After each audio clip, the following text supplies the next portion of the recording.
Busy week in the NFL with injuries, which makes the fantasy world just as busy. What's going on, everyone? I'm Dustin. Welcome to Fantasy Smack Talk. Week 8 waiver wire here. Let's go ahead and get right into the must-adds in all leagues. We got a lot of them this week. Let's start with the running back, Zach Stacy.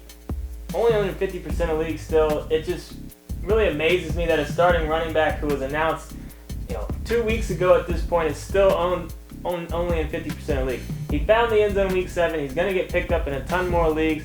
He's their best option out there, and he's really not that bad. He's looked pretty decent. Ben Tate's another guy that needs to be owned in all leagues. Foster got hurt. Tate got hurt as well. They just cut their third string running back for disciplinary reasons. So right now that running back situation is a mess. They have their bye week 8. This is just a situation to monitor. But if you have Foster on your team and Tate is available in your league, get Tate on your bench already. I mean, he should already be on your bench if you're a Foster donor, just because he's one of the best handcuffs in the league. But at this point, you got to get him on your bench, because come week 9, you're going to want that Texans running back in your lineup, whoever it might be. Next, Mike James. Tough break for all the Doug Martin owners. You used your number 1 pick on him. He didn't play well all year, and now he's out. So Mike James is going to be the guy taking over. He's only on about 10% of leagues right now. Not a huge upside here because, we all saw Doug Martin struggled. You'd like to think that James is probably going to struggle to a point at the same degree there, but he looked decent week 7 in relief to Doug Martin, so you got to pick him up. You got to use your number 1 waiver to get him, because this is a starting running back that's going to be the starting running back from here on out. So you need to do what you need to do to get him on your team, because he does have value, instant trade value for you too, if you end up getting him and maybe trade him to the Doug Martin owner. Let's talk about the receivers that are must-adds. Percy Harvin, only on 65% of leagues. They're saying there's a chance he plays week 8. I don't know if I quite believe that. I think week 9, week 10 is probably a little bit more realistic. But either way, if you got a bench spot or you're up towards the top of the rankings, you're looking pretty good, get him on your team. We all know what this guy can do when he's healthy. Ruben Randall's my last must-add in all leagues. Kind of surprised to see he's only on 70% of leagues. Nix hasn't looked that great this year. I think Nix still sees more time out on the field, but once Randall is out on the field, I think he's going to continue to get more and more targets, and I just like his upside overall moving forward. I think he needs to be added in all leagues at this point. Talk about some running backs in deeper leagues. Jacquizz Rodgers for Atlanta. He's definitely emerged as the guy to own between him and Snelling out there for Atlanta. And with this Steven Jackson injury just lingering, you got to wonder how long it's going to last. Rodgers should be owned in deeper leagues until Jackson finally does come back. Roy Haluz Jr. is another guy I want to talk about, only on 25% of leagues right now. Don't get too excited about those 3 touchdowns. I know it's easy to look at that and be like, oh, this guy's going to be amazing, but he only had about 11 touches. Halou is still only a high upside bench player, handcuff type guy, but that's exactly the type of guys you want to have on your bench, because if Morris were to go down with injury, Halou can step in and instantly be a top 15 running back for you.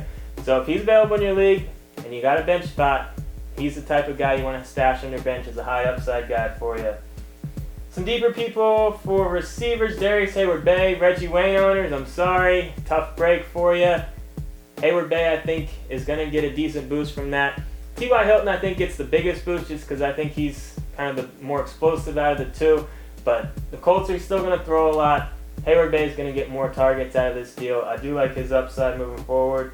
Harry Douglas is a guy I want to talk about on 50% of leagues. Don't go crazy over his stat line. It was a good game. But once Roddy White's back to 100%, Harry Douglas is still going to be the number 3 option between White and Tony Gonzalez. But I do still think Douglas is going to have some good games. He does have value. Just don't go using the number 1 waiver on him. Boykin's the next guy I want to talk about for Green Bay. Now, with Cobb out, now Finley's banged up. He's one of the only healthy Green Bay guys out there that Rodgers has to throw the ball. Over 100 yards and a touchdown for this youngster. I really like his upside moving forward just because they don't have any other options. A tight end for you, Jordan Reed, Redskins rookie tight end, only on about 5% of leagues. I normally hate rookie tight ends, but he's definitely gotten our attention. If you have any bye week issues or you're just looking for a high upside tight end, he's a guy to definitely take a look at. Pick up and play defensive for you, and that's New Orleans going up against Buffalo. They're at home. The Bills have so much inexperience at quarterback, CJ Spiller hasn't really been playing that great. Fred Jackson got a little banged up but did come back last week. I just think there's a good chance New Orleans will have a lead. The Bills will have to throw late. I think there's a good chance for a pick six there with the Saints playing at home. So I like them as a pickup and play defense for you. And one quarterback to keep an eye on, and that's Case Keenum for Houston. They have the bye week right now. Schaub has one extra week to get healthy. There's a good chance he could get healthy between now and then. There's also a chance that Keenum played well enough to win that starting job. And with how many weapons there are out there with Houston, this could be a decent situation for him. He played pretty well, and in that offense, a lot of fantasy points to go around. If he ends up winning that job, definitely deeper leagues, he's going to be a quarterback that is worth taking a look at. So this is just a portion of the list. See the full list, get on the website. I'm Dustin, and as always, if you got any questions, post them in the forum.